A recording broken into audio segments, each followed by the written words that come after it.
안녕하십니까. 증시학도TV 시청자 여러분, 투자자 여러분 반갑습니다. 투자 인사이트 시간이 돌아왔습니다. 오늘 투자 인사이트 시간을 빛내주실 분은 이코노미스트 빈센트 님이 오셨습니다. 빈센트 님 어서 오십시오. 네, 안녕하세요. 네, 안녕하세요. 이번에 또 책을 만드셔서 대단하셔요. 네, 이 책 쓰는 게 보통 일이 아닌데 이건 좀 어려워 보이던데 제가 살짝 지금 오늘 처음 봤기 때문에 내용을 못 읽어봤는데 오늘 저희 녹화일 기준으로 19일 수요일인데 오늘 출간했습니다. 아 그래요? 그래서 그렇군요. 오늘 출간하고 첫 코너이고요. 네, 경제지표를 읽는 시간. 그러니까 데이터를 어떻게 읽어야 되는지에 대한 이런 걸 자꾸 이제 노하우를 빼시면 다른 사람들이 자꾸 자기 일을 좀 쫓아오는 거 아닙니까? 그냥 투자 기본서고요. 그러니까 제가 그동안 경제 지표를 바라봤던 시각을 담은 건데 각도기님 말씀 주셨던 것처럼 뭐 저만의 노하우를 뭐 뺏긴다라고도 의미를 들 수 있겠지만 또 다른 의미에서는 저랑 비슷한 시각으로 바라보시는 분들이 많아질 거다라는 것에 주안점이 있고요. 투자 기본서이기 때문에 집에 하나 꽂아 주셔서 그때 필요하면 찾아서 확인하고 점검하는 것에 필요성이 있지 않을까라고 보고 있습니다. 네, 어떤 내용 담고 있나요? 경제 지표라는 게 좀 딱딱하죠. 더구나 경제 지표라는 게 적시성 측면에서 우리 재테크 투자 관점에서는 좀 아쉬운 부분이 있습니다. 예를 들어서 그렇죠. 7월 달에 우리가 투자를 한다라고 본다면 7월 달 투자했을 경우에 우리가 빨리 받아볼 수 있는 경제 지표가 빨라야 6월 달. 그렇죠. GDP 같은 경우는 1분기 3개월 전 거를 감안해서 투자를 해야 되기 때문에 그 중간에 그 블랭크 기간에 우리가 해석하는 것에 상당히 어려움이 있잖아요. 그런데 경제 지표를 이 선행 지표인 소프트 데이터, 즉 경제 주체들한테 서베이로 물어봐서 우리가 추출하는 데이터를 저는 소프트 데이터, 말랑말랑한 소프트 데이터라고 정의를 내리고 또한 기업으로 따지면 실적 같은 것을 하드 데이터, 그러니까 소매 판매라든지 산업 생산 같은 그런 하드 데이터로 정의를 하는데요. 이 소프트 데이터와 하드 데이터에 선행 관계가 있어요. 그것을 다 매칭시켰고요. 근데 그 매칭하는 것들이 국가마다도 다릅니다. 어떤 국가는 경제 구조상 뭐 소비가 중요한 국가가 있고 또 어떤 국가는 투자가, 어떤 국가는 수출이. 그래서 각각의 국가별로 소프트 데이터와 하드 데이터의 이 선행 관계를 매칭시켜서 설명했다. 보시면 좋을 것 같습니다. 그렇죠. 한국 같은 경우는 수출 데이터가 매우 중요한 나라고 미국 같은 경우는 소비 데이터니까 약간 소프트한 그 설문조사나 이런 것들이 되게 중요하고 이렇게 되는 거죠. 맞습니다. 요즘에 이제 시장은 매우 뜨겁습니다. 이제 경기 침체, 리세션 얘기하기에는 정말 이제는 한국 주식시장 입장에서는 20% 가까이 거래소가 올랐고 코스닥은 33%가 넘게 거의 35%라는 놀라운 상승을 해주었어요. 2000년 코로나 때 겨우 거래소가 40% 올랐다는 점을 감안해 보면 다 회복되었다. 물론 이제 코스닥이 이제 좀 편중이 심했었습니다만은 거기서 이제 바톤 하나만 받아서 한두 업종이 같이 쫓아가주면 이제 코로나 때보다 더 올라가는 그런 개념이거든요. 근데 또 미국은 또 애매하고요. 자, 어떻게 읽어봐야 될까요, 현재 상황들은? 실물 경제를 바라보는 이코노미스트이기 때문에 자꾸만 같은 자산 시장의 부스팅에 대해서는 상당 부분 시차가 있다라고 보고 있고요. 근데 이런 말씀을 좀 드리고 싶어요. 자, 한국 경제가 괜찮냐? 그러니까 자산 가격 말고 한국 경제가 괜찮냐를 본다면 여전히 적신호다라는 말씀을 드리고 싶습니다.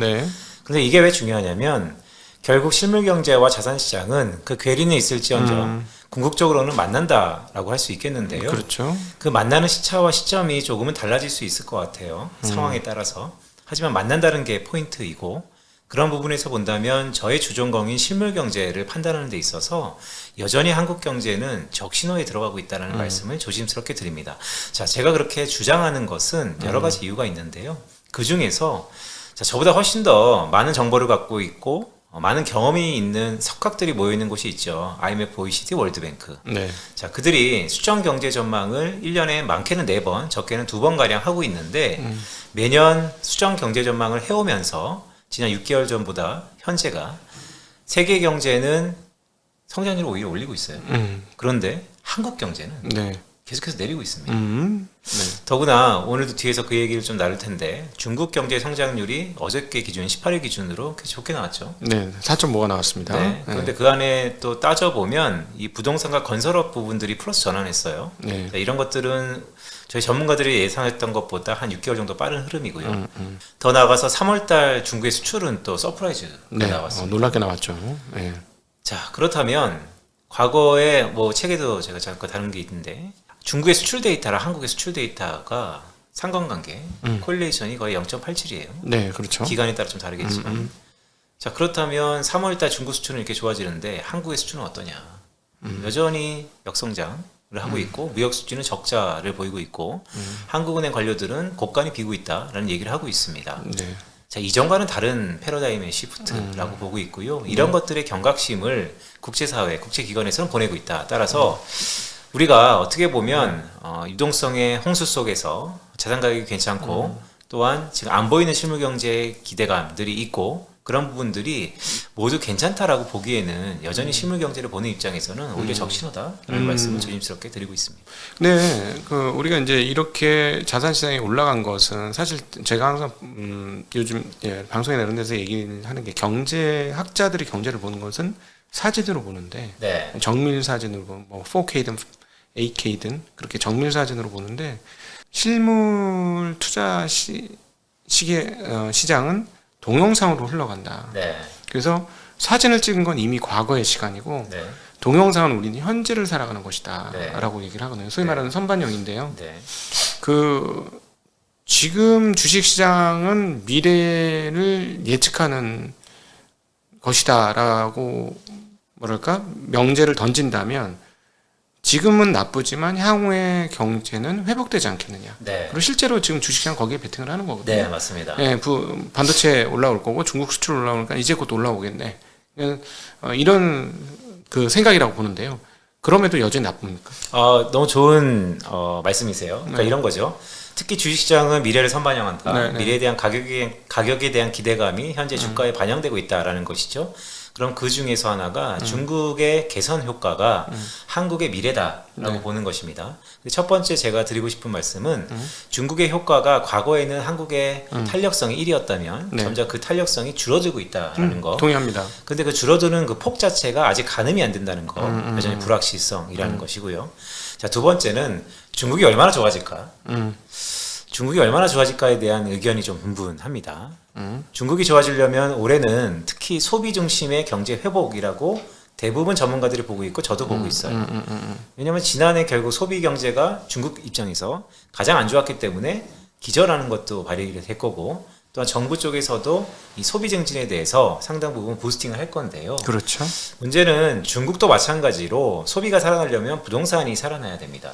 근데 여전히 중국 정부가 부동산을 적극적으로 살릴 거다라는 스탠스를 아직은 보이지 않고 있다는 측면에서 결국 이 제한적인 상승 가능성이 높다라는 의미에서 결국 중국의 경기 회복에 대한 개선으로 기대로 한국의 펀더멘탈 기초 체력이 좋아질 거다라는 기대는 그럼 만약에 중국이 좋아지기는 하지만 후반으로 갈수록 중국 경제 성장률이 생각보다 완만해진다면 그러면 기대감이 꺾이는 거 아닌가에 대한 우려도 있다. 말씀드리고 싶습니다. 그럼 지금은 기대감이 선반영되고 있다라는 말씀이신 거잖아요. 네.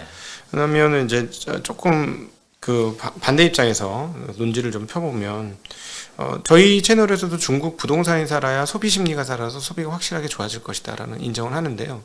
중국은 사회주의 계획 경제고 사회주의 그 시스템으로 밀어붙이는 시스템이니까 사실 지금 중국 시장에서 주가 흐름들 중에 반도체 주식이라든가 그다음에 뭐 신인프라라든가 이 주가는 진짜 말도 안 돼요. 저희가 보기에는 있을 수 없는 가격까지 가격이 올라가거든요. 그러니까 얘네들 뭐냐면 항상 공산당이 정책 당국이 무언가를 진행하면 거기에 돈이 엄청나게 쏟아들어올 거고 그러면 그쪽 업종은 너무나 좋아라는 생각을 하면서 과도하게 올려요. 그런 측면에서 보면 이번에 경제지표 중국에서 나왔는데 말씀하신 대로 경제 성장률도 서프라이즈 나왔고 수출도 완전 서프라이즈 나왔고요. 성장률은 그냥 잘 나왔고 수출은 완전 서프라이즈가 나왔어요. 근데 고용은 떨어졌습니다. 네. 네. 고용이 생각보다 많이 떨어졌어요. 자, 그러면 결국은 부스팅을 계속할 거다. 그리고 작년 한 해 동안의 부스팅이 있었지 않느냐. 네. 그러면 따지고 보면 작년 한 해의 부스팅이 주가로 반영이 안 됐고 실물 경기에도 별로 반영이 안 된 듯하고 여기서 또 계속 엑셀을 밟고 있으면 결국은 부동산 가격이 올라오기 전에 일정 수준의 소비와 소비 관련된 이런 것들은 올라오지 않겠느냐라는 질문 드리고 싶어요. 그렇죠. 그러니까 이거는 향후 이제 미래에 대한 기대고 네. 또 각각의 전문가들이 바라보는 시계일 것 같습니다. 네. 그러니까 중국이 괜찮아질 거다. 꽤 가파른 속도로 경기 회복이 나타날 거다. 즉 중국의 계획 경제를 갖고 있는 공산당 정부가 현재 나타나는 고용시장의 둔화를 좌시하지 않을 거다. 가만두지는 않을 거다라는 논리인 것이죠. 자, 그럼 중국 입장에서 중국의 성장 모멘텀은 무엇일까요? 네, 돈일까요? 그렇다면 지난해 그 어떤 국가들보다 돈이 많이 풀었던 인민은행, 네. 그 돈은 다 지금 어디에 가 있을까요? 결국 그 돈이 지금 마중물 역할이 돼서 올해 네. 꽃을 피울 거다라고 예. 본다면 자, 그럼 내년은 어떻게 될까요? 제가 봤을 때는 결국 중국도 글로벌 경제의 한 일원으로서 중국의 성장 모멘텀이 무엇인지를 우리가 생각해 볼 필요가 있어 보입니다. 그렇죠. 네. 결국 중국의 성장 모멘텀은 선진국에 대한 수요다라고 보고 있고요. 선진국에 대한 수요 플러스 중국 자체적인 내수이겠죠. 말씀 주셨던 것처럼 중국 자체적인 내수는 중국 정부의 많은 노력에 의해서 올해 괄목할 만한 성장의 기대가 있습니다. 통과 의뢰는 있겠죠. 부동산이라는 게. 하지만 중국 정부가 말씀 주셨던 것처럼 계획 경제라는 의미에서 할 수 있을 거다라는 데 점수를 주고 싶습니다. 네. 하지만 올해 내년만 투자하는 게 아니잖아요. 중장기적으로 본다면 결국 선진국 수요가 중국향의 수출 또 중국향의 다변화에 어느 정도 영향과 긍정적인 효과가 있을 것인가. 왜냐하면 거기 중심에는 결국 미중에 대한 경쟁이 있는 것이죠. 물론 지금 저희가 드리는 이 얘기가 공교롭게도 특히 지난주와 이번 주에 브라질과 시진핑, 룰라와 시진핑의 악수, 네. 또한 에어버스 마케팅을 하러 갔다는 얘기도 있지만 마크롱과 또 시진핑의 미력 네. 뭐 이런 것들이 어떻게 보면 미국을 배제하고 여타 국가들은 중국에게 러브콜을 보내는 거 아닌가라는 기대가 있을 수 있는 것 같지만 네. 제가 볼 때는 미중 간의 무역 분쟁과 갈등은 올해는 훨씬 더 크게 불거질 가능성이 높다라는 생각을 갖고 있습니다. 오늘은 제가 신기하게 우리 빈센트님의 반대 입장에서 계속 이제 약간 토론하는 비슷하게 하게 되는데, 네. 큰 틀에서는 그 미중 분쟁, 무역 분쟁이 심하고 블록화가 되고 동의를 하는데요. 네. 월마트의 상품이 여전히 거의 대부분 지금 메이드 인 차이나고 네. 한국도 가보면 메이드 인 차이나 너무 많습니다. 네. 그리고 이제 중국에 다녀오신 분들의 이야기를 제조업을 하시는 분들, 거기서 이제 물품을 수입하시는 분들의 이야기를 들어보면 중국의 제조업하고는 이제는 뭐라 그럴까 불가항력적이다라고 표현해야 하나? 그러니까 압도적인 경쟁력을 가지고 있다. 대체 불가능. 예, 대체 불가능하죠. 네, 그런 상황이기 때문에 여전히 미국은 중국의 제품을 많이 쓸 거고 뭐 아이폰을 인도로 일부 이전을 시켜서 만든다고 할지라도 또 여전히 중국산을 꽤 많이 쓸 것이고 그 이번에 수출입에서도 나왔습니다만 중국산 없이는 전 세계가 지금 돌아갈 수가 없다. 생필품이나 이런 네. 그 재화에 있어서. 네. 그래서 그런 측면에서 보면 반도체라든가 그다음 성장 산업에서의 성장 제어, 중국의 주가 흐름과는 전혀 상반되게 실제적으로 반도체가 성장하지 못하고 첨단 기술들이 성장하지 못하는 거는 확연한데 나머지 실질적으로 우리의 무역 유통에 있어서는 전혀 손상받지 않지 않겠느냐. 네. 의미 있는 얘기죠. 그렇기 때문에 이제는 다른 그 여치도 변화입니다. 중국의 이미지가 뭐였을까요? 중국이 갖고 있는 글로벌 경제에서의 위치가 뭐였을까요? 결국 전 세계 공장을 자처하면서 싼 가격에 제품의 경쟁력을 뛰어넘어서 제2의 도약 단계에서 지금 제동이 걸려 있습니다. 네. 지금 말씀 주셨던 일부 생필품 아니면 중국 제품의 대체 불가능한 것들은 5년 전이나 지금이나 견고해요. 네. 하지만 주식시장은 그런 견고한 것에 좀 더 무게를 줄 것이냐 아니면 제2의 도약과 성장성에 무게를 줄 것이냐라고 본다면 지금은 말씀 주셨던 대체 불가능한 기준이 좀 더 연장선상에서 영향을 미치는 것 같습니다. 하지만 그게 생각보다 빠르게 매력을 잃을 가능성이 있다라는 말씀을 여전히 드리고 싶습니다. 아니 그 측면에서는 동의를 합니다. 전 세계에서 이제 중국이 차지하는 비중이 과연 어떨 것이냐 봤을 때 최근에 이제 중국 경기가 엄청나게 지금 GDP 보면 3월 달에 엄청나게 뺑뺑이를 돌렸다는 게 느껴져요. 네. 그죠? 1, 2월 달에 박혔었으니까. 네. 그런데 불구하고 뭐 유가가 올라가지도 않는 거고 뭐 다른 뭐 원자재 가격들이 뭐 크게 올라가지 뭐 BDI는 좀 반등을 했습니다만 다른 것들이 별로 뭐 안 올라간다는 건 측면에서 보면 세계 경제의 역할 그리고 어떤 엔진의 역할로서의 강력함 이거는 뭐 조금 힘이 빠질 수는 있을 것 같아요. 네. 근데 그 우리나라한테도 앞서 말씀드렸던 탄력성이라고 표현되었던 우리나라에 대한 영향력 네. 이것도 확연히 줄 것 같습니다. 네. 분명히. 그럼에도 불구하고 지금 그 자산 시장이 요청하는 정도 수준의 어떤 성장률을 중국은 담보해 줄 수 있지 않을까. 그 수많은 고금리 상황 속에서 네. 전 세계가 고금리로 이제 신음할 가능성이 있는 이 상황에서 그래 중국은 조금 버텨서 동력으로서 생존할 수 있지 않을까. 네. 이런 생각을 하거든요. 중국에 직접 투자하는 것과 네. 또한 중국의 성장 회복이 주변 국가들의 뭐 자산 가격을 올리는 것은 약간 좀 이분법적인 것 같습니다. 말씀 주셨던 것처럼 뭐 제가 주로 보는 경제 지표를 놓고 보면 OECD 중에서 중국의 경기 선행 지수가 이미 바닥을 찍고 4개월 정도 턴어라운드 하고 있어요. 네네. 이게 실물 경제 빠르면 6개월, 길게는 9개월 정도 선행하기 때문에 중국은 올해 실물 경제가 저점을 봤다라는데 많은 확신이 있습니다. 네. 중국 경제는 괜찮을 가능성이 있습니다. 네. 하지만 이것조차도 이 성장의 회복 속도와 폭은 아직은 좀 지켜봐야 된다는 게 첫 번째고요. 따라서 중국 자체의 직투자는 매력적인 부분이 있다라고 보고 있습니다. 하지만 한국 입장에서 네. 중국의 경기 개선이 한국한테 얼마나 효과가 있을까에 대해서는 여전히 좀 불안하다라는 말씀을 좀 드리고 싶고, 두 번째는 자 그럼 다른 나라들은 어떨까? 전 세계적으로 경기 회복에 있어서 IMF, OECD, 월드뱅크가 세계 경쟁률 성장률을 상향 조정할 때 중국의 경기 회복에 항상 들어가고 있어요. 네, 그렇기 때문에 그런데 그 성장의 숫자를 보면요, 엄청 미미합니다. 네, 그러니까 이제 중국의 경기 회복으로 이전보다 세계 경제의 시계가 밝다, 안정적이다라고 하면서 그 수치 효과는 상향되는 그 효과는 너무나 미미해요. 그렇다면 딱 이렇게 저는 해석을 하고 있습니다. 그동안의 그 큰 리세션에 대한 침체는 중국 경기의 빠른 회복으로 마중물 역할을 할 수 있을 것 같다. 하지만 그렇다고 한들 중국 경제가 과거처럼 글로벌 경제의 성장 동인으로서 어떠한 핵심 엔진이 되기에는 아직은 더구나 앞으로는 좀 더 불확실하다라는 메시지를 받고 있습니다. 그런 의미에서 현재는 좋을 수 있겠지만 우리가 글쎄요, 미래가 어떻게 될지 여전히 불확실하지만 긍정적으로 보기에는 여전히 불안한 부분이 있다라는 생각을 갖고 있습니다. 그러니까 리세션 일부는 막아줄 수 있으나 또 성장의 동력으로까지 힘 있는 엔진까지 역할을 하는 것은 의문이다라는 말씀이신데, 네. 그럼 여기서 이제 직격적으로 한번 물어볼게요. 이거는 중국 부동산은 영원히 안 오를 거라고 생각하시기 때문에 그런 거 아닌가요? 중국 부동산이 영원히 안 올 거라기보다는 두 가지인 거죠. 중국의 부동산을 처음에 잡으려는 가장 의도가 뭐였냐, 네. 그게 해결됐냐라고 하면 중국은 언제든 스트레스를 바꿀 수 있을 것 같습니다. 네. 근데 그게 해결되지 않았다라고 보고 있기 때문에 풀어준다 하더라도 핀셋 규제를 어느 정도 적절히 섞는 정도를 보고 있고요.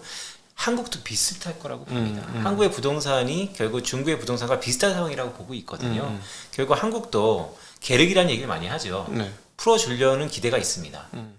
하지만 대놓고 대출을 풀어줄 거냐에 대한 여전히 의견이 분분한 네. 것이죠. 네, 똑같은 경우라고 보고 있습니다. 근데 여기서 이제 우리가 하나 체크를 해야 될 게, 네. 거시 측면에서 보면은 저도 동의를 해요. 그러니까 부동산 가격이 올라가지 못해서 경기가 아주 활성화되지 못한다. 특별히 한국 같은 경우는 제가 최근에 부동산 그 중개업소 갔다 너무 깜짝 놀랐어요. 네, 매물이 너무 많아요. 네, 매물이 많아서. 매물이 너무 많아요. 네. 물론 이제 제가 살고 있는 경기도 양평 가서 너무 충격을 받고 왔는데 3분의 1이 매물로 나온 거예요. 사자 없음.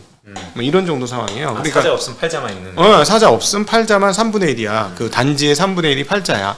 그러니까 이건 너무 충격적이다. 그러면 결국 이런 부동산 상황들이 결국 여기에 물려 있는 사람들이 소비를 못 돌아오니까 네. 이자 돈 내야 돼서 맞습니다. 경기가 활성화되지 못하는 건 맞다. 네. 그리고 중국도 그런 측면에서는 네. 우리보다 가격이 더 올랐으니까 네. 조금 가격이 전월 대비해서 반등을 한다고 해도 뭐 예를 들어 제가 이제 표현하는 게 뭐 10억짜리가 5억 빠졌다가 6억 되면 네. 기분 좋아서 돈 쓸 수 있느냐? 네. 그건 아니지 않느냐라고 네. 얘기해요. 네. 그러니까 그런 측면이 있을 것 같아요. 네. 부동산을 초과하는 유동성이 충분하지 않습니까? 부동산을 초과한 유동성. 네. 이 말은 무슨 말이냐? 네. 부동산을 초과하는 유동성이 충분하면 부동산으로 매몰되더라도 네. 유동성이 일부 매몰되더라도 네. 나머지 유동성으로 시장을 네. 활성화시킬 수도 있다. 그렇지 네. 않으면 네. 현재 시장이 해석이 잘 안 된다. 네, 네. 네. 그러니까 결국 뭐 중국의 인덱스를 뭐 설명하는 데 있어서 네. 중국의 뭐 최근에 사용자 총액도 많이 보지만 M2 증가율의 전년 동월 대비 증가율을 보면 많은 미래가 보이죠. 네. 그런 의미에서 중국의 유동성이 많은 건 사실입니다. 그런데 이 부동산이라는 것이요, 스탁 고정되는 게 아니라고 저는 보고 있습니다. 네. 즉 특히 상업용 부동산이 최근에 가장 큰 문제라고 저는 보고 있는데 앞으로 우리의 미래는 잠식되는 자본이 유동성이 계속해서 스펀지처럼 거기에 들어가는 것이죠. 그러니까 어느 정도 들어가고 그친 다음에 이 초과된 유동성으로 많은 부분을 메이크업하는 게 아니고 계속해서 스폰지로 그 유동성을 뽑아낼 수밖에 이자에 대한 부담이 계속해서 밑빠짐적으로 들어갈 수밖에 없는 개연성이라서 이것을 우리는 흔히 뇌관이라고 보는데 네. 한국은 그게 가계부채 쪽에 특화되어 있는 거고 네. 중국은 가계부채보다는 제가 볼 때는 기업적인 부채가 네. 훨씬 많기 때문에 네네. 결국 주가도 기업의 행동에 대한 거울이잖아요. 그러면 어느 한쪽의 유동성의 효과를 맛보기 전에 네. 잠식되는 부분이 훨씬 더 클 거라고 봅니다. 물론 지금은 어디가 더 클지 모르겠습니다. 보여지는 유동성이 이런 걸 다 메이크업하라는 기대가 있는 것도 사실입니다. 실제 주가가 그렇게 나오는 것도 사실이고요. 하지만 이 뇌관이라는 건 거의 늪에 빠지는 것처럼 계속해서 기하급수적으로 유동성을 퍼부어도 계속해서 잠식될 거다. 네. 라는 생각을 갖고 있습니다. 그게 이제 2008년도에 그런 꽤 컸죠. 거였잖아요. 네, 그때 컸죠. 그러니까 저는 2008년도 사건을 경험하면서 어떤 그림이 형상이 그려졌냐면 싱크홀 났다. 네. 자산 네. 시장에 싱크홀이 벌어졌다. 네. 그러니까는 버블로 막 밀어붙여서 부동산 가격을 올렸는데 그게 진짜 허황된 버블이었다는 게 아니고 버블이 뻥 터지면서 허공으로 사라지고 나자 그만큼의 자산이 싱크홀이 나면서 없으니까 네. 거기다 현금을 쏟아부어서 헬리콥터로 쏟아부으니 맞습니다. 그 싱크홀을 돈으로 채워서 겨우 살렸다. 맞습니다. 그런 문제는 뭐냐면 그 이후에 지금 유동성이 너무 파티가 나고 그렇죠. 있다. 이게 문제잖아요. 정확히 보고 계세요. 그래서 이거를 중국이 봤어요. 음, 이걸 중국이 봤다는 게 문제입니다. 그래서 부동산은 핀셋 규제가 네. 그냥 계속해서 풀어주고 말고 그냥 저도 동의해요. 네, 네, 네. 그러니까 소위 말하는 공동부유가 끝난 건 아니에요. 겉으로 네. 얘기는 하진 않았지만 사회주의 특색 경제를 유지하기 위해서 네. 공동부유 유지할 것이고 네. 그래서 옛날처럼 다시 그 부동산 부스팅으로 과도한 경제 성장을 끌지는 않을 것이다라는 네. 거 동의하거든요. 네. 근데 이제 정책 당국이라는 게 네. 이번에 이제 그럼 결국 그 말씀의 논조에서 보면 어디서 결국 드러날 거냐면 중국의 고용률이 네. 다시 회복이 된다면 네. 이거는 제가 보기에는 정책 당국은 네. 아무리 공동부유나 어떤 균형 잡힌 경제 성장을 바란다고 할지라도 네. 지금 당장의 불황과 불경기를 견디지 못하는 네. 존재일 수밖에 없다. 너무 좋은 말씀인데요. 네. 그거는 작년 버전이 아니었을까요? 네. 올해 시진핑 정부가 고용률에 신경을 쓰겠지만 네. 작년만큼 영구적 연임이 가능한 올해는 네. 그게 그렇게 중요할까요? 그건 너무 정치적 해석 아닌가요? 그렇죠. 그러니까 저는 볼 때 네. 우리가 이제 중국을 볼 때 네. 중국 정부의 스탠스를 잘 알지는 못합니다. 네. 하지만 중국 정부가 작년의 중국 정부와 올해의 양해 이후의 중국 정부는 좀 다를 거라고 보고 있고요. 따라서 중국의 결국 고용이 가장 중요하죠. 네. 사회적인 큰 변화는 고용 시장에서 나타날 수 있는 개연성이 있기 때문에. 하지만 중국의 뭐 경제 지표에 대한 해석도 좀 분분하지만 발표도 좀 분분하고 중국의 고용률이 턴어라운드 된다 하더라도 고용률이 좋아지고 다시 한번 실업률이 훨씬 더 안정적이다 하더라도 중국이 과연 이 부동산 정책을 훨씬 더 완화적으로 바꿀까에 대해서는 여전히 저는 퀘스천이고요. 또한 이런 생각이 좀 들어요. 중국의 유동성이 많습니다. 네. 그러면 이 유동성이 커지면 커질수록 어떤 이유가 계속 생기냐면 그만큼 들어갈 룸이 많가? 그러니까 싱크홀이라고 아까 표현하셨는데 훨씬 더 우리가 측정 불가능한 중국 정부가 알 수 있는 그런 앞으로 돈으로 막아야 될 범위가 훨씬 더 커지는 거 아닐까? 그걸 미연에 방지하기 위해서 훨씬 더 유동성이 커지는 거 아닌가에 대한 생각도 있습니다. 네. 이걸 해석하실 때 3년을 했기 때문에 어떤 사회적인 소요라든가 사회적 불만을 잠재워야 될 이슈가 사라진 걸 수 있다 일부 이렇게 말씀하셨잖아요. 그런 그러니까, 개념인 거잖아요. 고용 시장에 대한 민감도가 네네. 그러니까 고용도 있고 뭐 그러니까 중국 경제를 바라보는 경제 지표의 우선순위를 봤을 때 결국 중국의 뭐 성장률 아니면 우리가 흔히 한국 사람들이 자주 보는 3종 지표, 산업생산, 소매판매, 그 다음에 고정투자 자산, 그 위에 고용 지표도 쭉쭉 있을 때 그 우선순위를 놓고 봤을 때 고용이 최우선순위에 있다라고 생각하지 않습니다. 근데 제 생각에는 어떻게도 해석이 가능하냐면 3년임이 되었으니 황제 등극을 했고 지금 그 지난 몇십 년간의 그 덩샤오핑 이후로 가장 강력한 권력을 쥐었고 오히려 덩샤오핑보다 훨씬 더 강력한 권력을 얻었으니 거의 일종의 총화 단결된 그리고 모든 그 주체들이 경제 주체건 뭐 정치 주체건 주체들이 당의 명령에 복속하는 그런 상황들이 이제 시작되었던 것이 아니냐라고 보여서 네. 오히려 더 편하게 이번 인터넷 기업들을 이렇게 주물럭주물럭 하는 거 보면 그런데 네. 그렇게 인터넷 기업을 1년 반 동안 못 살게 굴더니 이제는 네. 해라 라는 거죠. 왜? 이제 내 말 잘 듣는 거 알지? 마이만 아니면 돼, 뭐 이런 거죠. 그러니까 너희들이 이제 말 작살나는 거 봤으니까 너희 까불면 어떻게 되는지 알지? 네. 그럼 이제 우리 말 잘 들을 거지? 그래 그런 다음에 니네 마음대로 해. 대신 우리 말은 잘 들어. 네. 우리가 가르쳐준 내 안에서 놀아. 이런 어떤 그 강력한 권한이 오히려 생겨서 네. 그 정책 드라이브를 하는데 더 편하지 않느냐. 이것도 너무 또 좋은 얘기인데요. 오늘 뭐 이런 얘기 많이 하네요. 재밌네요. 제가 공교롭게 스타트업이 있잖아요. 네. 플랫폼 기업이 있습니다. 중국 정부가 관가하는 것은 플랫폼 기업의 정부의 입김이 들어가면 들어갈수록 전 세계 경쟁력은 없어집니다.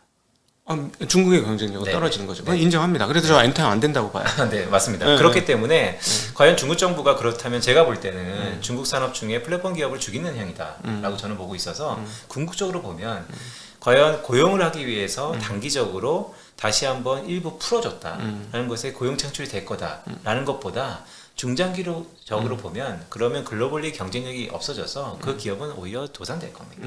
그게 고용 시장에는 더 큰 폐해를 올 겁니다. 그래서 제가 볼 때는 이 고용도 매우 중요하겠죠. 어떻게 안 중요하겠습니까? 하지만 그 우선순위가 고용이라는 것이 결국 기업이 창출하는 거고 중국 정부가 만약에 중국 뭐 공산당을 더 늘린다든지 아니 중국 정부가 한국처럼 뭐 공사라는 개념을 적극적으로 도입해서 정부가 다 뭐 고용을 이끌 거다라는 스탠스가 아니라면 결국 기업이 하는 거기 때문에 쉽지 않을 거다.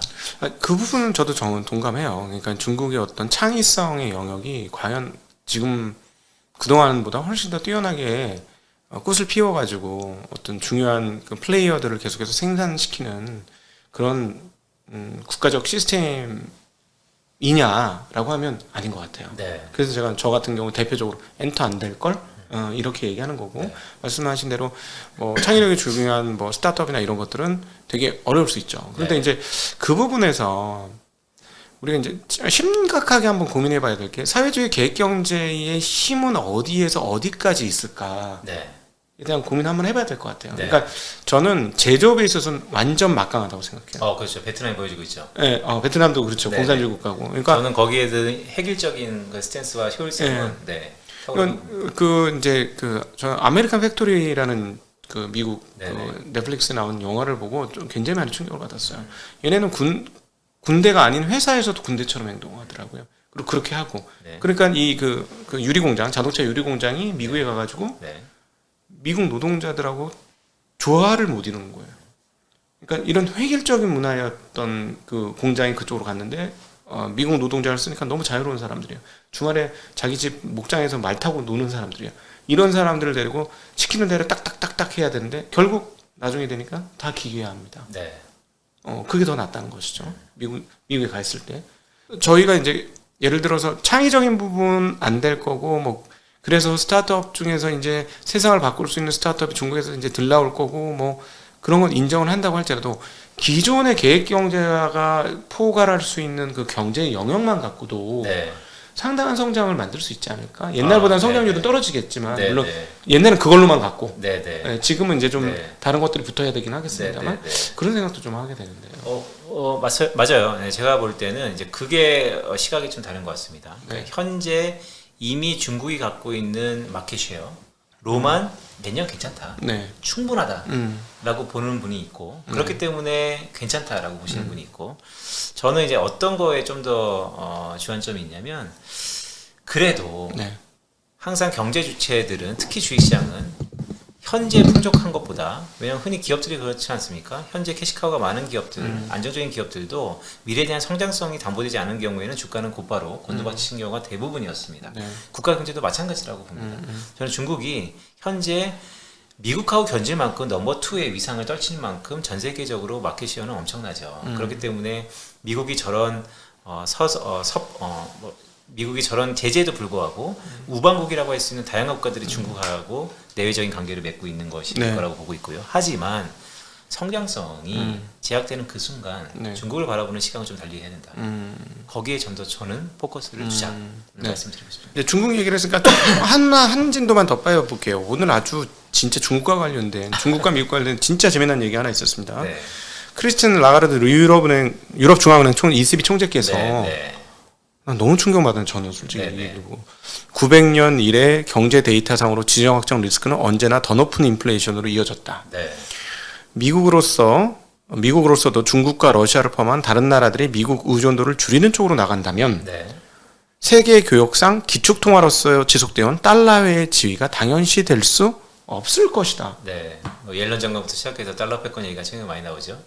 너무 충격적인 얘기예요. 4월 달에 유일하게 국제유가가 위안화로 또 결제가 됐고 네. 달러 패권이 정말로 우리가 지점장님도 아마 역사책에서 배우셨을 거고 저도 배웠을 텐데 언젠가는 흔들리겠지라는 미래가 현실화되고 있는. 그러니까요. 네. 우리 평생은 안 올 거야 라고 했어요. 맞아요. 네. 1월 달만 해도 설마 우리 평생은 안 오겠지. 네. 근데 지금 유럽중앙은행 총재 입에서 이 얘기 나왔다는 건 게다가 프랑스 사람이잖아요. 네. 마크롱이 딱 아까 네. 말씀하신 대로 네네. 마크롱이 예전에도 미국한테서 금을 뺏었던 나라 아닙니까? 맡겼던 금을 뺏었던 나라. 네네. 딱 뒤통수 칠 수 있는 위치에 있는 네. 나라고요. 뭐 영국하고는 전혀 상황 다르고 또 네. 독일하고도 전혀 상황이 다르니까 네. 딱 중국에 붙으면서 자기 물건 팔면서 네. 이번에 중국 손을 들어준 것처럼 보여요. 네네. 미국은 도시가 전부 아니야. 네네. 이래 버린 거죠. 네네. 그냥 이거는 사실은 정답이 없는 거니까 네. 어떻게 생각하시는지 좀 궁금해요. 기축통화는 저는 뭐 해석은 분분하지만 저는 이렇게 정의를 하고 있습니다. 기축통화의 정의는 뭐 사전적으로 여러 가지가 있죠. 은행 간의 결제 시스템을 주로 하는 통화입니다. 네. 하지만 그 시대에 가장 중요한 자산을 결제할 수 있는 통화를 저는 기축통화의 또 다른 정의라고 보는데요. 네. 지금은 무엇일까요? 라고 보면 저는 국제유가 석유에서 반도체로 바뀌었다고 봅니다. 네. 따라서 근데 지금 나오는 것들이 이전 세대에 중요했던 자산인 유가, 원유, WTI 이런 것들이 이전의 기축통화에서 지금 다변화 통화로 바뀌고 있습니다. 따라서 기축통화 여전히 미국이 중점적으로 생각하는 것은 아마 반도체일 거다. 예를 들어서 반도체를 위안화로 결제한다? 라는 것이 가시화된다면 그때는 저희가 정말로 러시아 우크라이나 전쟁을 과연 되겠어라고 함에도 불구하고 이뤄졌던 것처럼 많은 부분의 변화가 있겠다라고 보는데 그 이전에는 특히 전 세계에서 유가를 3분의 2 정도 공급하고 있는 중동 지역과 사우디가 그렇게 하겠다고 하고 또한 반대편에서 가장 큰 수요를 갖고 있는 구매처인 중국이 그렇게 하겠다 하니 이제는 미국이 이러지 저러지 못할 상황에서 또한 미국의 안보 자산이 국제유가 석유에서 반도체로 바뀌고 있는 그 과정에 이전 거는 단전히 이왕이면 중요하겠지만 큰 중점을 두지 않고 있다는 생각도 좀 들고요. 다만 이게 이전과 다른 큰 축의 변화가 나타나는 건 분명한 사실인 것 같습니다. 지금부터 이제 속도인 것이죠. 과연 그 속도가 얼마나 빠르게 나타날 거냐. 저는 한 번은 어렵지 속도는 되게 빠르게 나타날 거라고 봅니다. 그래서 이거는 이제 제가 몸담고 있는 회사가 크립토 회사 아닙니까? 그래서 제가 이 부분을 바라보는 시각이 좀 다양합니다. 달러 중심의 통화에서 다변화 통화로 바뀐다 한들 그러면 미국이 원하는 건 지금의 이 기축에 대한 축이 되는 통화의 영향력을 계속해서 공고히 하려면 어디로 넘어갈까에 대해서 저는 제가 몸담고 있는 게 또 그쪽이다 보니까 왜 3.0을 비롯해서 디지털 쪽으로의 좀 더 영향력이 중점화되지 않을까? 디지털 쪽의 영향이 커질 것이다. 최근에 보면 비트코인이 떨어지지 않아요. 위험자산 선호가 그렇게 크게 나타나지 않았죠. 미국 기준으로 보면 주식시장이 그렇게 많이 오른 게 아닌데 비트코인은 꽤 많이 올랐어요. 바닥에서부터는. 뭐 그런 분명히 있고. 그러면 사실은 이게 되게 의미 있는 게 사실상 중동하고 중국은 물물교환 아니겠습니까? 그렇죠. 물물 교환이나 마찬가지니까 위안화 결제가 아무 하등의 문제가 없는 거예요. 네. 사실상 중국에서 사줘야 되는 수많은 사야만 하는 제조 물건들, 네. 네. 제조 우리가 하는 뭐 사실 여기 있는 이 마이크도 보면 네. 마이크 때만 독일제지. 네. 마이크 이거 중국 거예요. 아, 네. 이거 되게 좋은 마이크인데 중국 거거든요. 근데 이거가 더 비율을 들으셨으니까 이게 네. 바로 중국의 위치입니다. 그러니까요. 뭐냐면 기간이 되는 독일 제품과 중국 제품이 어우러졌을 때 하모니가 됐을 때 중국이 각광받는 건데요. 지금은 중국이 다 해야겠다라는 것은 저는 어폐가 있다고 좀. 근데 뭐 사실은 하죠. 이것도 해요. 네. 우리가 근데 제일 좋은 걸 사서 독일제를 산 건데 중국 것도 이제 거의 비슷한 수준에 오거든요. 제가 이제 제품을 많이 사보면 저 알리익스프레스 주요 고객 중 다이아몬드 고객입니다. 자전거 용품을 거기서 하도 많이 사가지고. 근데 어쨌든 깜짝 놀래요. 지금 제품 보면. 그러면 이제 석유 받고 물건 주는 개념이잖아요. 네. 중간에 그러면 저 위안화로 하자 하지만 사실은 위안화의 실질적인 유통 없이도 가능한 거 아닙니까? 네. 서로 상계를 한다고 치면. 네. 그러니까 이게 그 중국의 위안화가 상당히 그 자리를 잡을 수 없다고 봤는데 그 동안에는. 아, 그래요? 저는 뭐 자리 못 잡을 거라고 봤어요. 근데 네네. 지금 계속 치고 나오는 거 보니까 네네. 이거 뭔가 좀 자리를 잡는 거 아닌가. 아, 거기서 지점장님하고 제가 바라보는 시각이 좀 달랐던 것 같아요. 저는 달러 패권은 위안화한테 시간의 싸움이지 언제는 잠식당할 거다. 그게 뭐 10%냐 5%냐 6%냐 싸움이지 결국 이전보다는 네. 지금보다는 미래가 잠식될 거다. 그렇기 때문에 미국이 하는 여러 가지 행동 반경 중에서 네. 어느 쪽에 기회가 있을 거냐라고 해서 저는 디지털 쪽으로 넘어온 건데요. 네네. 그래서 저는 최근의 상황을 이렇게 보고 있고요. 근데 정말 중요한 거는 한 번이 어렵지 속도가 좀 낼 거라는 거.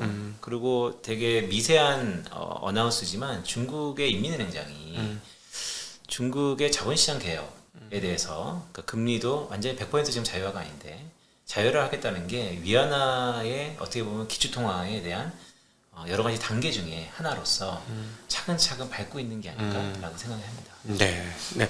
한국과 이제 중국 문제를 계속해서 얘기를 나누었는데 이제 한번 이제 미국으로 넘어가요. 본토로 한번 넘어가야 되겠죠. 아직까지는 그래도 미국이 본토입니다. 연준이 금리 한 번 더 올리겠다고 거의 확정적인 것 같고 이제 저희가 이제 영상에 나갈 때쯤이면 이제 한 다음 주 정도에 금리 결정을 보게 될 건데 저희가 생각하는 것보다 미국 경기 너무 좋은 것 같아요. 결론은. 이렇게 좀 말씀드릴까요? 저는 미국 경제는 침체 들어간다고 봅니다. 네. 근데 왜 이렇게 좋냐? 네. 시차 때문에 좋다라고 봅니다. 일단 이번에 금리 인상 속도가 네. 과거 70년대 아니 80년대에 비해서 빨랐냐, 느렸냐라고 보면 70년대 이후로 거의 3, 40년 만에 가장 빨랐습니다. 그렇죠. 월간 기준으로 보더라도 되게 빨랐어요. 자, 이렇게 빠른 금리 인상 폭에도 불구하고 그럼 왜 괜찮냐라고 보면 흔히 일단 가계 디레버리징이 가장 크죠. GDP 대비 가계부채가 한 73% 정도로 08년 대비 그래도 여전히 20-30% 디스카운트 했으니까 네네. 고무적인 거죠. 그렇죠. 튼튼한 거고. 네. 그런데 여전히 그런 부동산이 다 괜찮냐라고 보면 상업용은 좀 문제가 있습니다. 네. 실리콘밸리 공시률이 27%가 넘었다는 기사들이 나오고 있고요. 그리고 큰 축이 또 실리콘밸리에서 바뀌고 있다는 것도 되게 중요하고요. 두 번째는 고용시장인데 고용시장은 완전히 패턴이 바뀌었습니다. 네. 미국 기업들이 고용을 이제 어떻게 하냐면 구인하는 데 코스트 워낙 크기 때문에 사람을 자르고 안 자르는 거는 나중이고요. 그건 주지 않고 노동 시간을 조절하면서 네. 고용 시장을 컨트롤하고 있죠. 따라서 우리가 흔히 실업률이라든지 경제활동 참가율이 올라감에도 불구하고 노동 시간이 줄어들고 있습니다. 그러니까 파타임이나 아니면 그렇죠. 근로 시간을 단축시켜서 맞습니다. 네. 그것을 사람을 자르면 나중에 다시 구할 때 들어가는 코스가 훨씬 더 크기 때문에 그게 결국 착신인 것이죠. 그게 나타나는 것들이 있고요. 그렇기 때문에 제가 보면 결국에는 시차를 갖고 나타날 것이다 네. 라고 보고 있습니다.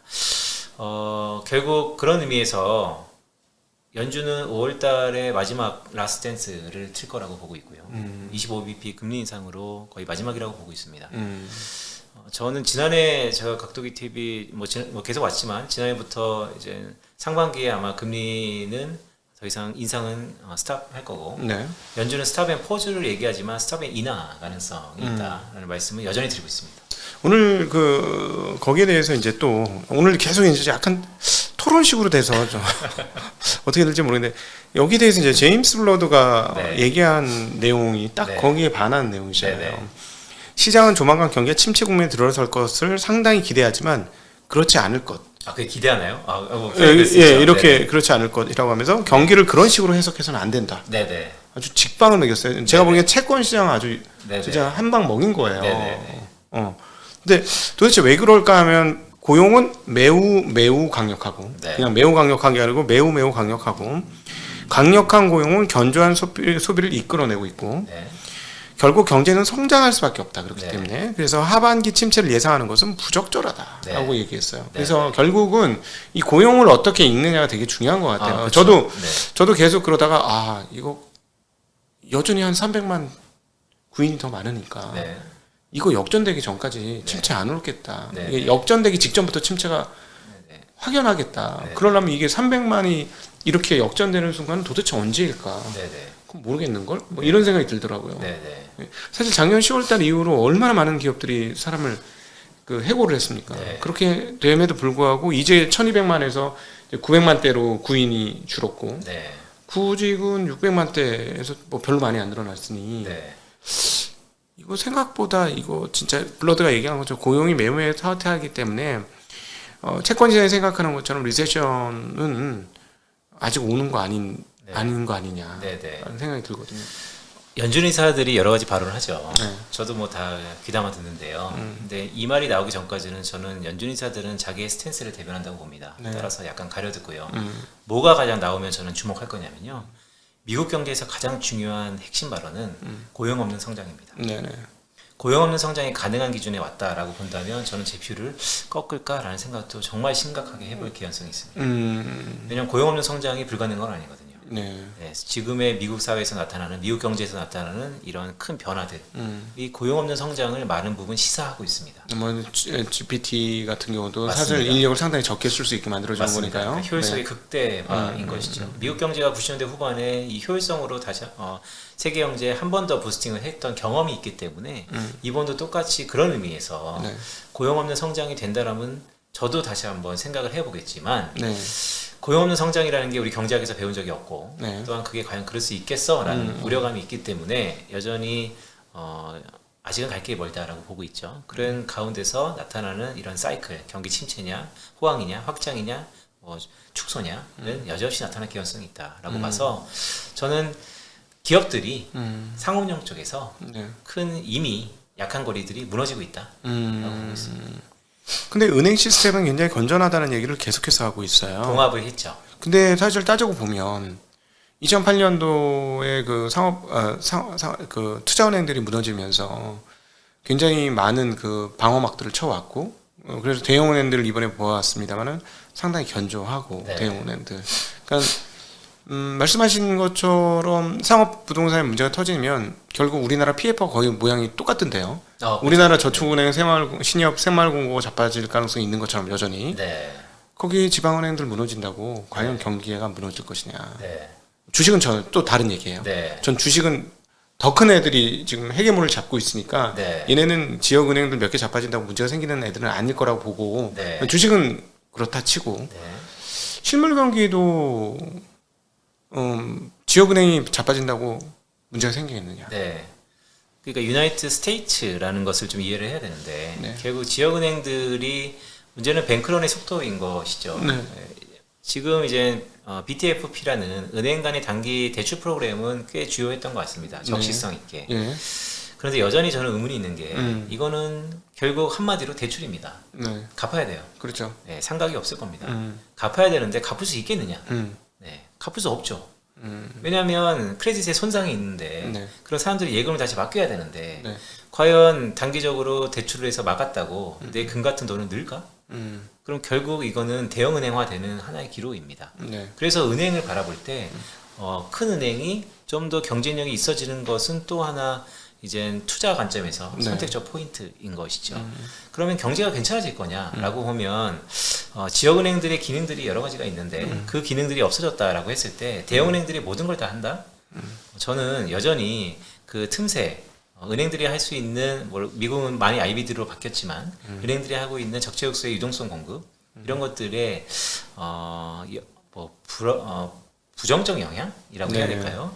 그런 것이 약한 고리들에서 언젠간 나타날 개연성이 많기 때문에 요번에 은행에 문제가 있었고 특히 실리콘밸리부터 시작해서 근데 그것도 어떻게 보면 또 크립토 시장과 연관이 좀 있는데 그거를 연준이 꽤 빠르게 막았고 네. 그래서 매주 발표되는 연준의 대차대표 중에 H4-1이죠. 주간마다 발표되는데 빌려가는 금액이 좀 줄어들고 있어요. 네. 네. 그래서 이제 괜찮아졌다라고 얘기하는데 기승전 대출. 네. 그건 맞죠. 네, 대출입니다. 예, 근데 오케이. 그건 동감해요. 네. 지금 말씀을 리세션이 온다는데 대출이 줄어든다고 보시는 거잖아요. 그렇죠. 그렇죠. 네. 저도 대출이 줄어들면 리세션을 향해 간다고 네. 봐요. 네. 아직은 안 줄었잖아요. 하나도. 네. 하나도 안 줄었잖아요. 네. 과연 줄까? 네. 냐는 거죠. 네. 안 줄 수도 있을 것 같은데. 그러니까 이제 그게 향후 이제 바라보는 관점에 따라 다른 것이죠. 그렇죠. 네. 네. 줄어들 거다라고 보는 사람이 있고 아니다라고 보는 사람이 있는데, 근데 그건 이제 봐야 될 것 같습니다. 네. 그게 여전히 우리가 안 가본 길이니까요. 근데 리세션을 얘기하려면 저는 반드시 대출이 감소할 거라는 확신이 있어야 된다고 생각하거든요. 그렇죠. 이제 수요적인 부담이 네. 있는 것이죠. 그러니까 말씀하신 대로 이제 상업 부동산에 이런 문제들이 있고, 말씀하신 대로 또 가지고 있는 장기 자산들이 손실 구간이고, 이걸 시간을 버티는 것 외에는 생존할 수 없으니 시간을 버티기는 들어가도 그런 은행들한테 누가 예금을 맡겨서 얘네들이 다시 대출을 활성화시킬 수 있는 여지가 생기겠느냐라는 얘기신 거잖아요. 맞습니다. 저도 그거 동일하게 생각을 하고, 예금이 안 되는데 어떻게 대출이 느느냐. 근데 최근에 너무 쇼크를 먹었던 게 미국의 총 예금 수준이 2008년 이후 너무 늘었는데 이번에 코로나 이후 더 한 번 점프를 하면서 마치 미국의 총 토탈 에셋 는 것 마냥 예금이 많이 늘어서 대출과의 괴리가 너무 공간이 떠버린 거예요. 그러니까 2008년도까지는 비슷하게 가다가 대출과 예금 수준이 사실 그게 맞겠죠. 예금과 대출 비슷하게 하는 게. 이렇게 뿅 하고 예금이 하늘로 올라갔고 얘도 올라오긴 했는데 차이가 벌어진 거예요.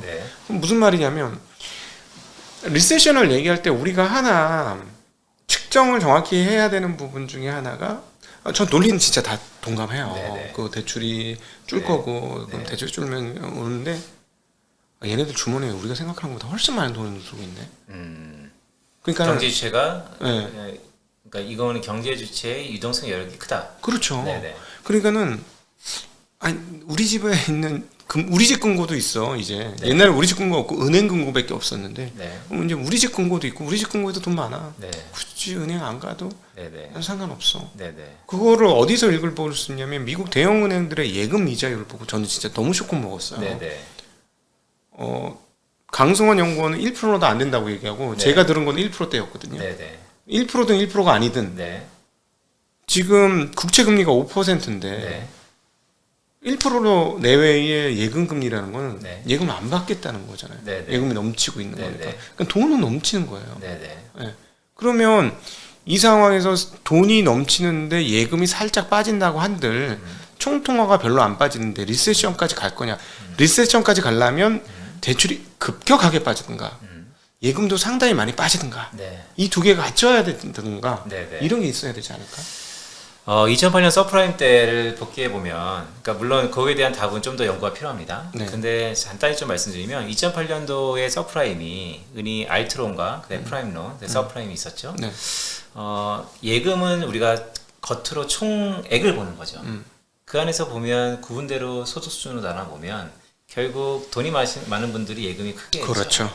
그들은 여전히 문제가 없습니다. 그들이 문제가 있어서 리세션이 올 가능성은 높죠. 다만 이 하위 단위의 사람들을 다시 한번 브레이크다운해서 볼 필요가 있어 보이고요.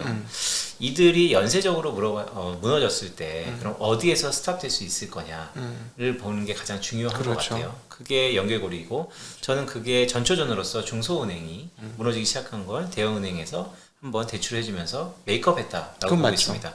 중앙은행이 거기서 많은 역할을 했죠. 자, 이게 반복될 거다라는 것이 중요한데 그거 가능성 높죠. 거기가 가장 중요해요. 반복될 건데요. 연준이 또 잘할 수 있죠. 뭐 새로운 신개념, 원래 DW밖에 없었는데 BTF를 갑자기 만들어서 뭐 90일짜리 1년짜리 넘겨주고 이자 비용 쪽에서는 부담이 있지만 그래도 어쨌든 시간을 벌어준 거 아닙니까? 이런 어떻게 보면 되게 적시적소에 있는 정책들을 앞으로 나타나는 이런 이벤트에서 계속해서 잘 펴가면서 10번 무너질 거를 9번 다 막는다? 베팅 하겠느냐? 저는 글쎄요. 그게 이제 불안하다. 그렇죠. 반복적으로 일어날 가능성도 있고, 네네. 맞습니다. 근데 또 그렇게 보면 고용이 너무 탄탄한 거예요. 고용이 탄탄하죠. 왜냐하면 말씀하신 대로 부자들은 아무 상관없어.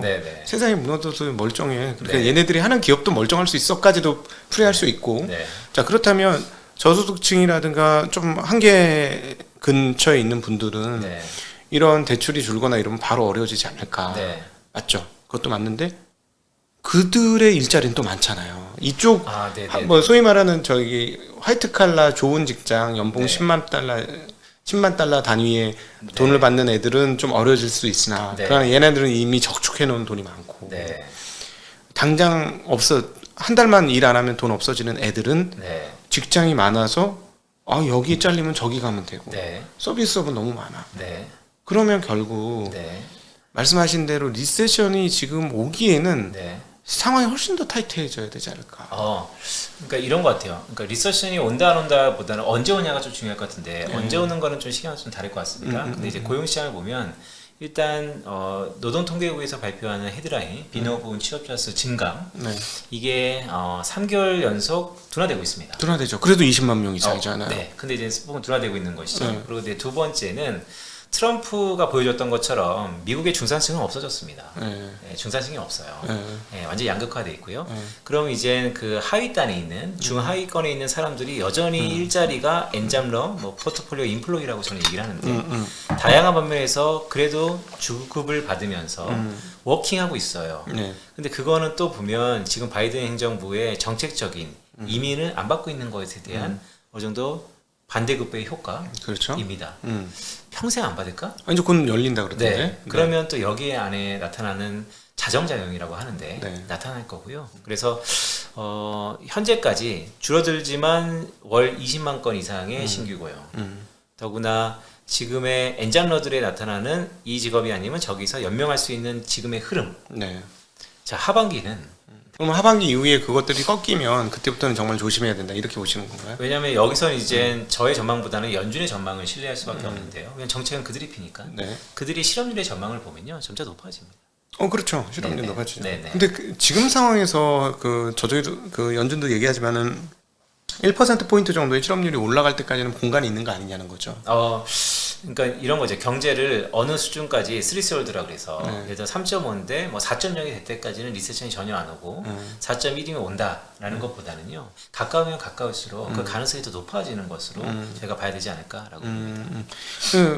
여전히 그럼에도 불구하고 저는 그래서 저희 이제 구독자분들하고 시청자분들한테 무슨 얘기를 하냐면 구인과 구직이 좁혀드는 거의 2분까지 좁혀드는 상황이 눈에 보이면 그때부터는 미국 경영 정말 어려워질 수도 있으니 조심하자라는 말씀드려요. 단 그때까지 너무 일찍 그 태도를 취하면 안 된다 하는 생각이 들어요. 그래서 그리고 또한 그래서 그런 얘기를 많이 했었고 근데 그때까지는 공간을 열어둬야 되는 거 아니냐. 그렇게 따져보면 미국 증시는 그럼 올랐느냐? 우리 별로잖아요.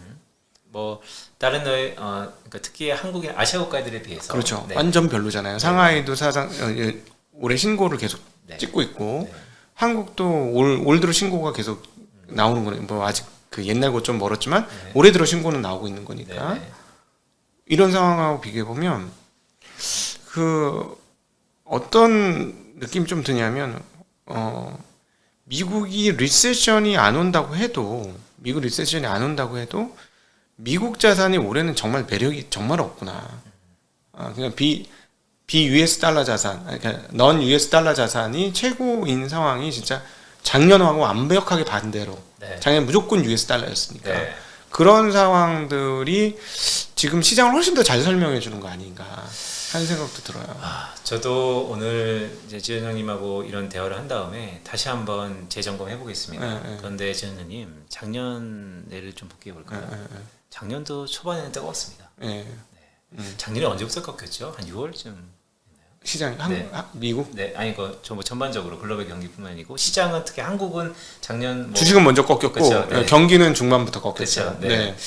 주식은 작년에 사실 1, 2월 달 좀 좋고 3, 4월부터 횡보하다가 뭐 5월 달에 고점으로 계속 이제 안 좋았던 것 같습니다.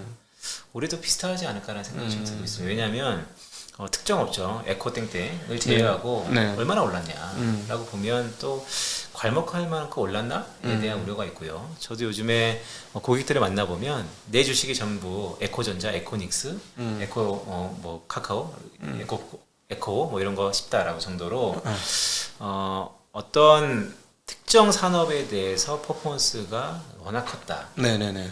그 역대급이죠 지금. 네네. 네. 그게 뭐 좋고 옳고 뭐 그런 걸 떠나서 엄청나게 쏠림이 있었는데 그게 전반적으로 다 괜찮다라고 보여지는 것 같다라는 게 저는 일단 생각을 하는 거고요. 물론 선순환과 낙수 효과라는 게 있죠. 그렇죠. 그런 2차 전지 산업이 부스팅돼서 그게 전반적으로 경제에 이끌어지는 효과가 선순환 효과가 나타나는 산업이냐 에서 보면 또 그럴 것 같지는 않습니다. 그 산업은 계속 좋을 것 같아요. 그걸 예상하는 강세론자들이 있어요. 지금. 그래요? 네, 그러니까 이쪽에서 리레이팅을 해줬으니 네네. 따라서 같이 한국 시장은 리레이팅이 시작됐다. 네네. 그래서 초강세장이 나올 것이다. 뭐 이렇게 표현하시는 분도 있어요.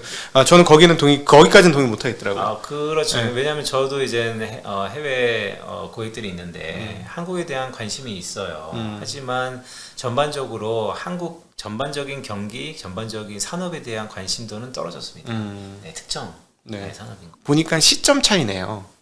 그렇죠. 네. 예, 지금 시점 차이가 많아요. 저는 뭐 지금 급할 게 없으니 끌고 가다가 천천히 보자라는 입장이고, 지금 우리 빈센트님은 이제 막 그 단초가 시작되었다. 뭐 이렇게 보시는 건가요? 그렇죠. 그러니까 저는 경기 침체 신호는 이미 올해 1월부터 시작됐다라고 보고 있고요. 그게 선행 지표이기 때문에 미국 기준으로 실물 경제는 빠르면 올해 3분기, 늦어도 4분기에는 정말 성장률이 뒷걸음질 치는 형국이 나타날 거다. 해외 IB들의 올해 미국 경제 성장률 전망치를 보더라도 거의 0%대이거든요. 그럼 1분기 때 좋게 나오고 2, 3, 4분기는 어떻게 보면 하반기에는 마이너스입니다. 네. 우리가 마이너스인 것을 테크니컬리 리세션으로 볼 것이냐에 대해서는 여전히 다시 한번 리서치와 의견이 분분하지만 이미 성장 동의는 사라지고 있다. 이게 첫 번째 포인트고요. 다만 우리가 유동성의 효과라는 것은 실리콘밸리 사태에서도 느꼈던 것처럼 적시역소의 마중물 역할으로 들어올 겁니다. 따라서 주식하는 입장에서 제가 이제 대변을 해보자면, 자, 투자는 하셔야죠. 하지만 이 투자의 시계를 주구장창 계속해서 롤오버라고 하죠. 그렇게 가져가기보다는 큰 게 온다라는 것을 염두하면서 투자하는 포인트가 좀 더 필요한 시기가 아닐까라고 봅니다. 지금 이제 실물을 오늘 사실은 계속 얘기한 거예요. 주식을 얘기한 게 아니라. 그럼 자 이제부터는 주식과 실물을 한번 볼게요. 네. 실물 경기가 리세션이 올 것이다. 이제 지금 이미 시작이 되었다는데 주가는 이미 작년 한 해 초반부터 앞서 잠깐 언급했지만 사실은 12월 달 고점, 1월 달 고점이었어요. 네. 미국 시장 기준으로. 네. 우리는 그 전에 고점이었고 훨씬 전에. 네. 우리는 거의 6개월 1년 더 빨랐고. 네.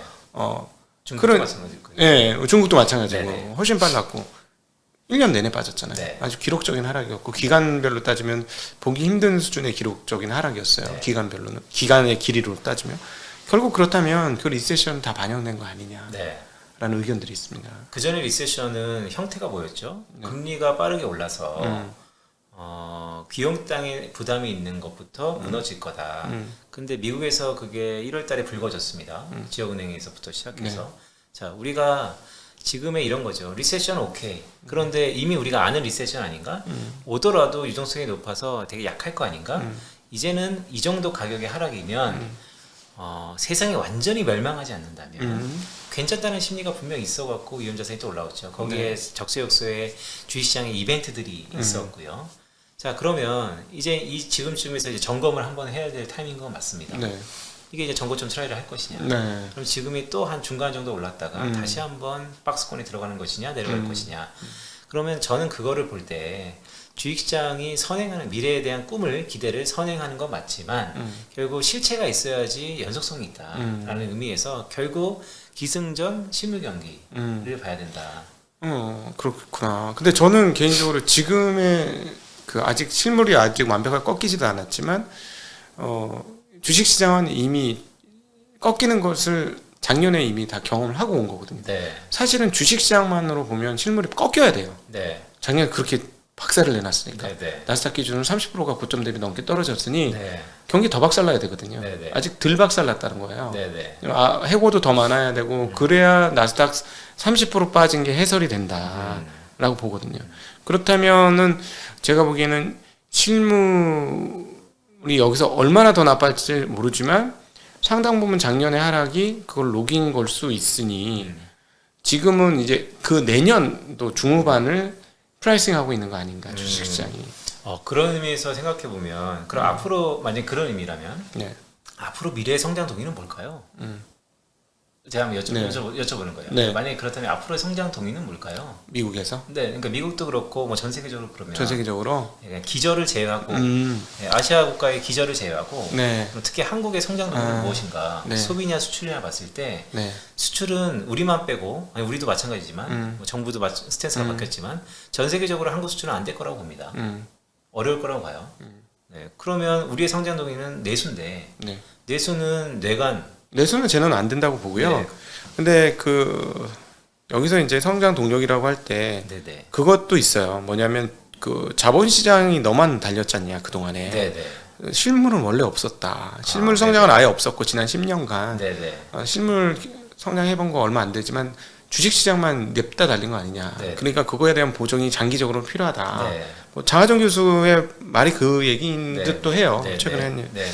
뭐 그럴 수는 있는데 결국은 뭐 생산성 향상을 일으키는 것이 성장의 동력이 되겠죠. 네.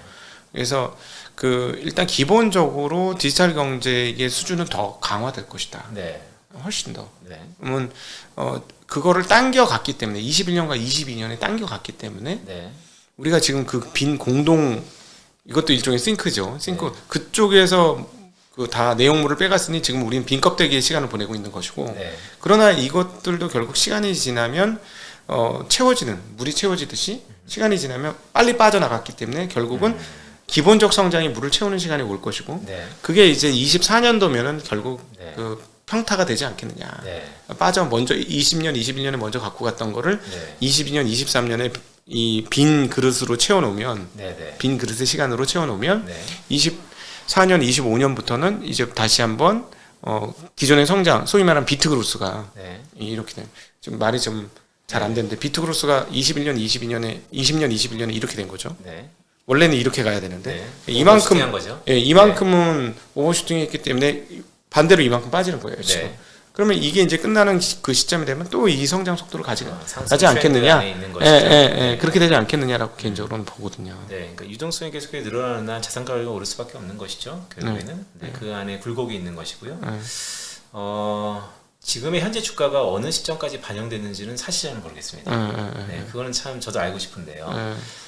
근데 이제 리세션을 일부 반영했다는 측면에는 약간 동의를 합니다. 네, 일부 반영했다는 거. 근데 거기서 일부라는 거. 네, 우리가 리세션을 경험하지 않은 세대가 꽤 오랜 시간 지속되고 있고, 또한 리세션이라는 얘기했던 것은 결국 유동성으로 다 막아왔기 때문에 지금의 리세션이 어떻게 전개되는 것을 제가 너무 보수적으로 모든 걸 볼 수도 있겠지만 뭐 이코노미스트는 대부분 그렇죠. 실물 경제를 보니까요. 근데 리세션을 일부 반영했다는 건 좋겠지만 일부밖에 반영 안 했다는 것에 좀 더 주안점을 주자라는 말씀을 계속해서 좀 드리고 싶습니다. 근데 오히려 이제 저는 요즘에 좀 걱정이 아까도 말씀드렸지만 총통화가 너무 많아서 쉽게 리세션 안 간다고 얘기했는데 그건 뒤집어서 보면 어떤 말이냐면 총통화가 너무 많기 때문에 인플레이션이 안 잡힐 수도 있다라는 얘기로 저는 말씀드릴 수 있을 것 같아요. 최근에 연준의 5% 이상의 이 높은 금리를 계속 유지하겠다는 이 고집스러운 태도가 사실은 저는 5%의 금리를 과연 그 경제에 견딜 수 있을까? 거기에 계속 의문이 있어요. 그래서 리세션이 뭐 현실화되고 있다는 그 부분은 저도 동감을 하거든요. 근데 결국 실물 대비 너무나 금융자산이 너무 많아져서 이게 어떤 식으로든지 사고를 터뜨릴 것이다. 지정학적 사고를 터뜨리든지 이번에 나타난 것처럼 인플레이션 사고를 터뜨리든지 이게 소위 말해서 그동안에 얘기했던 것처럼 스티키한 뭐 인플레이션 같은 그런 걸 유지시켜서 금리가 상당히 높은 고원지대에서 오래감으로 경제의 활력이 떨어지는 이게 좀 장기간 유지되는 전 그건 가능할 것 같거든요. 그러니까 이제 모멘텀이 줄어드는 거죠. 동인이 약해지는 것이고요. 자, 인플레이션은 거의 한 40년 만에 왔잖아요. 이게 1, 2년 만에 잡혀지지 않습니다. 그러겠죠. 제가 넥스트란 제 이전에 또 얘기했던 것처럼 인플레이션은 앞으로 우리가 한 10년, 20년의 터울을 볼 때 사업 계획을 세울 때 항상 한 줄 들어가야 되는 것이고요. 그래서 인플레이션 해지에 대한 니즈가 항상 있을 거다. 네. 그래서 지난해 연말에 제가 금을 약간 소개시켜드린 적이 있는데 많이 올랐죠. 네. 여전히 인플레이션 해지에 대한 수요는 있을 겁니다. 그게 네. 금이건 아니면 디지털이건 네. 뭐건. 네. 근데 인플레이션은요 쉽게 잡혀질 것 같지는 않습니다. 물론 경기 침체가 빠르게 온다면 일시적인 하락이 있을 거라고 봅니다. 왜냐하면 앞으로 미국의 소비자 물가 상승률이 곧 발표할 텐데 4월, 5월달, 6월달 드라마틱하게 내려갈 겁니다. 그렇죠. 헤드라인 기준으로. 네. 그래서 제가 아마 여기 각도기 TV 와서도 얘기했을 거예요. 코어 CPI랑 그냥 CPI랑 또 역전되는 것도 또 되게 시그널입니다. 어쨌든 기본적으로 봤을 때 그래서 연준이 금리 인하를 하기 힘들어요. 지금의 이런 시차를 갖고 유동성이 많이 풀렸는데 당연히 인플레이션은 쉽게 잡지 못하는데 그렇죠. 여기서 그냥 금리 인하를 한다. 스탑앤퍼즈도 연준이 상당 부분 경기 침체에 대한 우려감을 내포한 발언입니다. 이번에 3월 FOMC 의사록 11페이지인데 마이드 앤 리세션을 포함해서 리세션이라는 단어가 3번 나왔어요. 네. 정제된 의사록임에도 불구하고 리세션이 포함되기 시작했다는 거. 네. 저는 연준이 금리 인하를 할 거라고 보는 사람이잖아요. 그 앞에 들어가 있는 문구는 비자발적입니다. 어쩔 수 없이 한두 번. 과거의 연준은 한번 금리 인하하면 거의 제로까지 했었어요. 네. 근데 이젠 그런 형태는 끝났습니다. 네. 금리 인하와 인상이 반복될 겁니다. 네. 그런데 아마 금리 인하 가능성이 이미 시장 금리가 연준은 이런 거죠. 연준은 아닐 거다. 하지만 금융시장은 이미 반영이 됐다. 그렇죠. 근데 이미 올해 금리 인하에 대한 베팅은 또 수익 구간입니다. 사실은. 그렇기 때문에 비자발적 금리 인하를 언제든 열어두면서 보자. 네. 한번 그러면 오늘 했던 얘기 중에 이제 중요한 제가 이제 자꾸 질문을 해드리느라고 요지가 자꾸 전달이 안 됐을 수도 있으니 오늘 뭐 그 우리 시청자분들한테 드리고 네. 싶은 네, 네. 그런 전체 요지를 한번 네. 정리해 주시면 좋겠어요.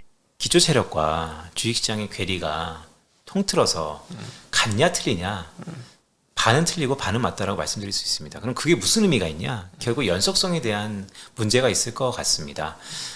메인스트림과 월스트리트의 괴리는 이미 4, 5년 전부터 미국에서 화두가 됐었던 것만큼 왜냐면 금리 수준도 다르다고 뭐 R스타, R더블스타 얘기도 나오지 않습니까? 근데 그런 걸 떠나서 실물 경제를 놓고 봤을 때 미국은 경기 침체 시그널이 이미 떴다라고 저는 보고 있고요. 이게 고용시장이 여전히 블랭크 속에서 많은 변화들이 고용시장에서 나타났으니까요. 왜냐하면 직전 위기가 팬데믹이잖아요. 당연히 고용시장의 변화를 나타냈기 때문에 과거 후행 지표가 지금은 후행의 성격을 떠나서 약간의 동시다발적인 성향을 보이는 고용시장이기 때문입니다. 따라서 저는 경기 침체에 대한 우려가 높아지는 만큼 미국의 연준은 5월 달에 마지막 금리 인상 가능성이 높다라고 보고 있고요. 일단 금리 인상은 잠시 멈춘 다음에 동결 기간이 상당 부분 지속되겠죠. 하지만 그 동결 기간 속에서 경기 침체 가능성을 높게 보는 저희 입장에서 보면 비자발적으로 한두 번 금리를 인하할 가능성도 여전히 열어두면서 앞으로 미국 경제를 보자라는 말씀을 드리고 싶고요. 첫 번째 포인트. 자, 두 번째 포인트는 중국입니다. 중국이 6개월 빨랐습니다. 한국은 또 미국보다도 6개월 빨랐습니다. 결국 중국이 전 세계에서 한 1년 정도 빨랐습니다. 팬데믹을 먼저 경험했기 때문입니다. 자, 리오프닝도 예상보다 빨랐습니다. 다 빠르죠. 자, OECD 중국의 경기 선행 지수도 턴어라운드가 이미 4개월째 진행되고 있습니다. 그렇다면 나오는 중국의 실물 경제 지표도 좋습니다. 중국 좋아요. 하지만 제가 드리고 싶은 말씀은 현재 중국의 글로벌리 마켓시어를 갖고 있는 이 범위만큼의 경쟁력은 튼튼하다. 하지만 중국을 바라볼 때 포지셔닝이 중국의 성장성을 제외하고 중국을 바라봤을 때 얼마나 매력적이냐를 놓고 봤을 때는 이전보다 매력도가 감소할 가능성이 높고 특히 한국 투자가 중국을 바라볼 때 중국의 턴어라운드는 한국의 턴어라운드를 담보했었습니다. 그런데 IMF, OECD, 월드뱅크가 그게 끝났다라고 경각심을 보이고 있다는 게 또 다른 포인트라고 말씀드리고 있고요. 세 번째는 이제 한국인데요. 한국의 성장 동기는 무엇일까? 소비는 어렵다고 봅니다. 뇌관도 많고 뇌관이라는 것은 이제 갖다 부어야 될 비용이 크다는 것이죠. 또한 부동산이 상업용 부동산의 뚜껑이 열릴 듯 말 듯 지금 노심초사하고 있습니다. 더 나아가서 수출은 좋을 것이냐? 자, 수출이 좋아지려면 글로벌리 한국 경제가 여전히 좋아질 만큼 경쟁력이 있어야 되는데 한국 기업들이 과연 경쟁력이 얼마나 있는가에 대해서는 다시 한번 재고할 필요성이 있다라는 의미에서 전반적으로 실물 경제와 주식시장의 괴리는 더 벌어질 가능성이 있습니다. 왜냐하면 그것이 유동성이 만들어낸 폐해니까요. 하지만 중장기적인 시기로 봤을 때 결국 수렴할 것이다. 그러면 실물 경제를 저는 분석하는 입장에서 그 수렴하는 그 시기가 너무 오버시팅한 쪽에서 조금 둔화될 거고 너무 경기 침체를 보는 쪽에서는 좀 올라올 테니 하지만 주식시장은 이미 우리가 생각하는 것처럼 모든 걸 더 반영했다라고 보기에는 아직은 좀 어폐가 있지 않을까라고 보고 있습니다. 네, 네 오늘 투자 인사이트 시간 우리 빈센트님과 함께 같이 대담 형식으로 한번 진행을 해보았습니다. 오늘은 일부러 제가 약간 반대편에 서서 리세션이 정말 올 건가 그렇지 않지 않을 건가 하는 대담을 좀 해서 들으시는 분이 더 헷갈리실 수도 있는데 이렇게 입장이 좀 갈라질 수 있다는 거를 한번 감안을 하시고 보신다면 도움이 되지 않을까. 실제로 지금 현장이 약간 좀 그렇거든요. 갈라지고 있는 상황이라서 이런 그런 대화를 나누어 보았습니다. 네, 오늘 긴 시간 함께 해주셔서 진심으로 감사하고 우리 빈센트님께도 감사 인사를 드리겠습니다. 인사드리겠습니다. 고맙습니다. 고맙습니다.